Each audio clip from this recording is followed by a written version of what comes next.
Kobanderaɓe waxal ci ni may chronique jarul di laajte bu mel ni maa ko fi wàcce je suis Benny man la Pape Sy di Fall fidèle internaute de Rap 221. Welcome to the Galsen Analysis. Vous êtes en compagnie de Babacar Ndour aka l'animateur préféré de ton rappeur préféré. su ngeen déggee sama nuyoo bi tey xam ne on va parler de Samba Peuzzi aka Boy Guiro. Samba Peuzzi mi nga xamante ni génn na récemment benn vidéo bu tudd lu yàq yow kan moo yàq est-ce que Samba ci boppam dafay yàq est-ce que ñeneen ñi nga xamante ne ni jàpp nañ na rap woo bi moom mooy fay te fayul comme ni ñu ko foogee ñoo ñooy yàq loolu lañ fas yéene waxtaanee tey ak li nga xamante ne moom mooy la qualité en termes de vidéo bi nga xam ne Samba mu ngi ñu koy servir depuis un moment. Samba Peuzzi su may wax ci moom lu ci bëri nag day recevoir ay critiques parfois même venant de moi ndax du ma d'accord ci yenn choix yi nga xamante ne da koy def artistiquement parlant. Mais aujourd'hui je pense que tamit jot na ñu féliciter ko mais aussi lui dire merci pourquoi parce que Samba dafa nekk di rendre service culture sénégalaise dafa nekk di rendre service musique sénégalaise. Pourquoi je dis ça bu ngeen xoolee tey jii nii la qualité ci côté vidéo yi comme ni ma ko waxee léegi ku seetaan wantit seetaan lu yàqu yow xam ne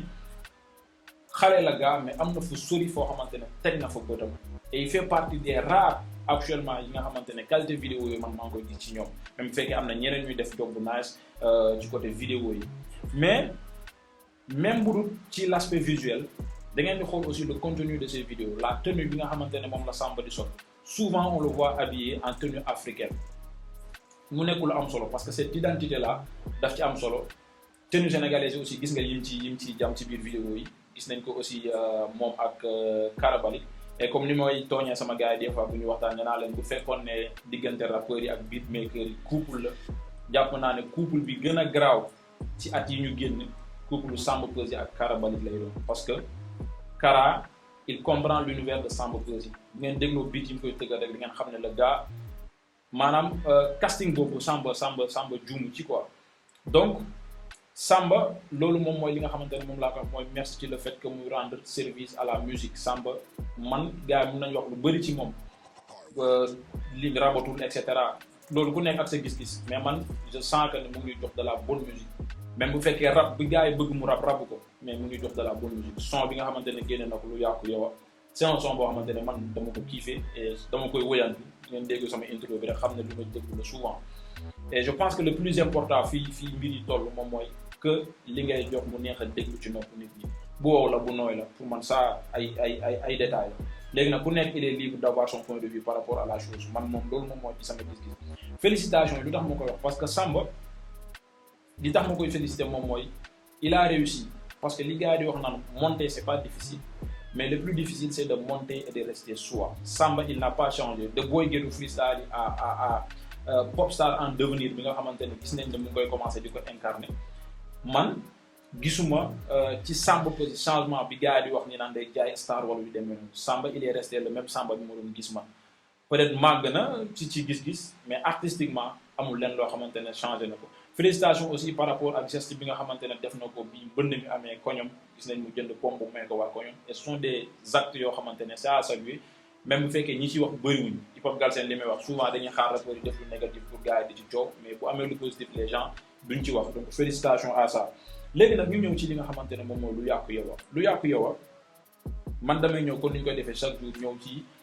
top 3 best bar yi li nga xamante ne moom moo ci gën a neex.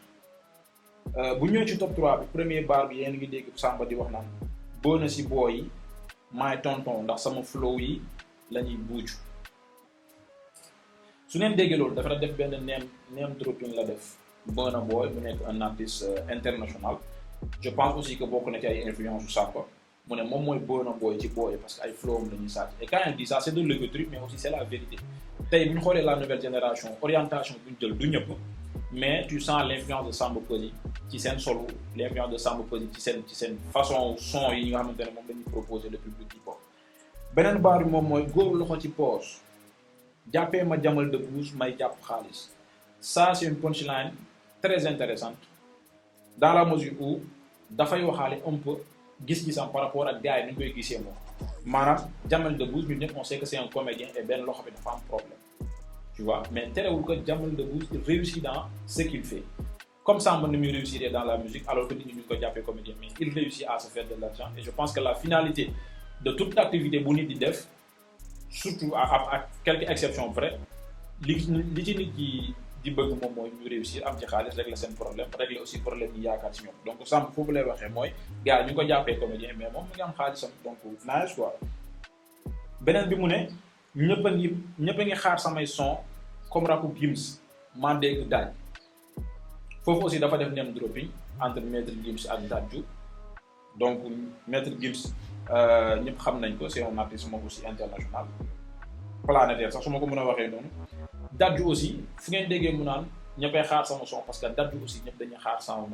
et souvent ay son Dadju dafay def buzz pas seulement en France mais partout dans le monde et de la même manière Samba daf ne moom aussi Sénégal ñun lañu xaaree ay son et c'est vrai bu Samba actuellement nii bu Samba génnewul da nga koy sentir quoi et comme il a tendance à le dire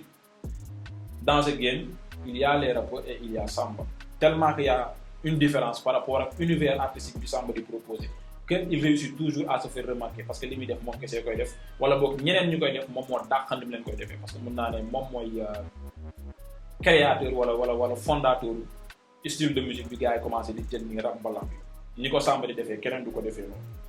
donc loolu moom mooy top 3 best bar yi nga xamante ne moom laa dégg ci son bi leneen li nga xamante ne neex na ma ci vidéo bi moom mooy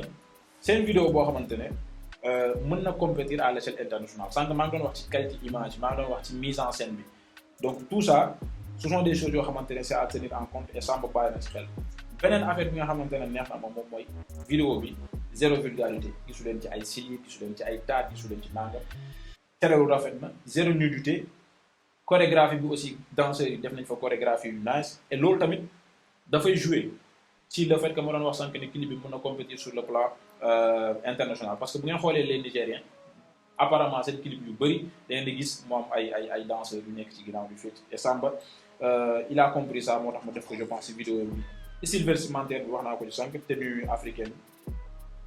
yi nga xamante ne nii moom la choisir donc en gros tey chronique bi c'était ça Samba Peuzzi je sais que li muy def ni du rap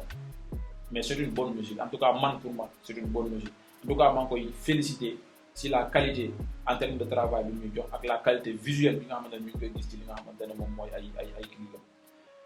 chronique bi tey loolu la woon sama gars yi ma leen jox rendez-vous très prochainement ci li nga xamante ne ni moom mooy seen chronique Galsen Analyse si Rap 221 jaajëf